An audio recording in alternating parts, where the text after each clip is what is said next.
Jim Holley, SupercrossLive.com. Well, Jeremy Martin, here it is. It's Indianapolis, the start of that showdown, East versus West.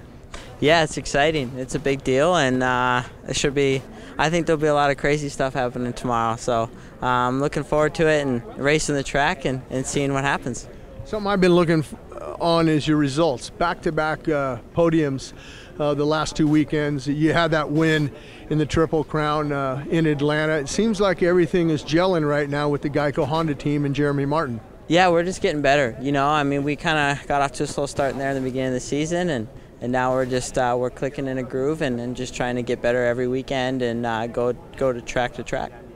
How do you practice riding ruts and preparing for this race? You know it's going to be a ruddy 15 minutes plus one lap.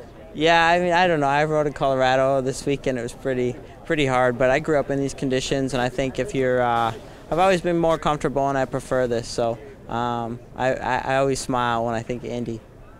Yeah, the other thing I wanted to ask you, Eli Tomac, I know you've been training out there with Eli Tomac. Do you get out there and John get out there and flood a couple sections of turns so you guys can make deep ruts out in Colorado? Yeah, I mean, we do the best we can, and we get some grooves and stuff, and it gets pretty rough, but there's only so much you can control. At the end of the day, we've been riding for years, and we've all come across these conditions or not, and we've all got enough skill to be able to adapt to it, so it's about just getting it done on race day.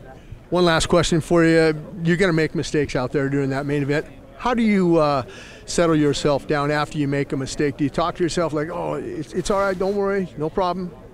Yeah, it's just a natural thing. I mean, at a track like this, you're gonna, like you said, you're gonna make mistakes, and I think if you know it's a part of the game, and you know that you can't be, it's pretty hard to be perfect for that amount of time. So with that being said, like a guy like me just knows that, you know, you got to pick and choose your battles.